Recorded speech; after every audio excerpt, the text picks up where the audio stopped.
Armenia और Azerbaijan के बीच युद्ध जारी है और लग रहा है कि युद्ध थमने वाला नहीं है।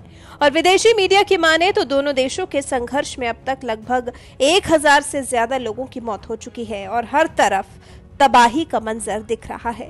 इसी बीच खबर है कि अजरबैजान की सेना आर्मेनिया के सैनिकों और टैंकों को निशाना बनाने के लिए इजरायली हेरोप कैमिजेक ड्रोन्स का इस्तेमाल कर रही है।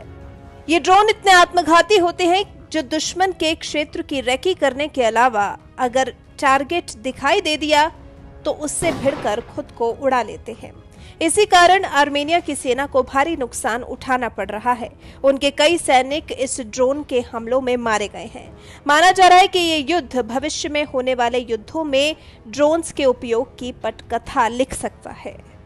आर्मेनिया और अजरबैजान के बीच जारी जंग में तुर्की और पाकिस्तान भी शामिल हैं। ये दोनों देश अपने यहां से आतंकियों को अजरबैजान की तरफ से लड़ने के लिए उकसा रहे हैं। वहीं इजरायल अजरबैजान को हथियारों की सप्लाई कर रहा है।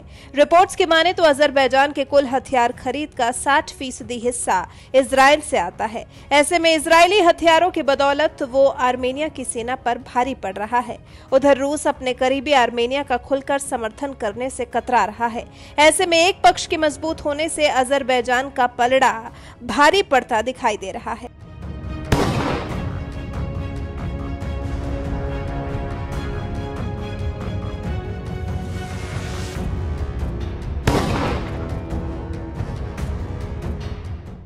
तो आज हम अपनी इस रिपोर्ट में इसी खतरनाक ड्रोन की कहानी बताएंगे। जी हां, इजरायली हेरोप कैमिजेक ड्रोन्स को कई नामों से जाना जाता है।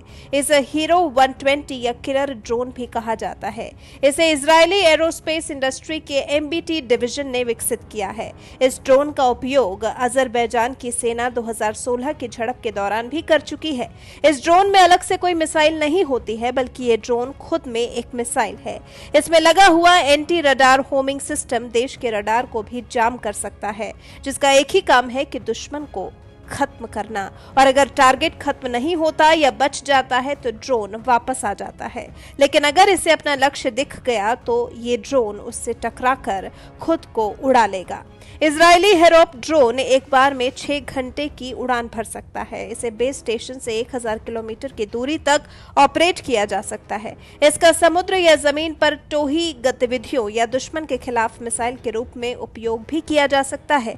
इसके साथ ही साथ ये ड्रोन पहले से तय प्रोग्रामिंग के हिसाब से खुद उड़ान भर सकता है या फिर ऑपरेटर भी इसके निर्धारित रास्ते को बदल सकता है। इसमें मौजूद इलेक्ट्रो ऑप्टिकल सेंसर के जरिए बेस पर मौजूदा ऑपरेटर अपने निशाने को चुन सकता है। तो आप समझ सकते हैं कि इजरायली ड्रोन कितना खतरनाक है। यहाँ पर एक और जानकारी देते चले कि इसी ड्रोन का सौदा भारत इजरायल के साथ करने वाला है। भारतीय सेना उससे पहले भारत के इस ड्रोन को लेकर रिक्वेस्ट फॉर इंफॉर्मेशन भी जारी कर चुकी है।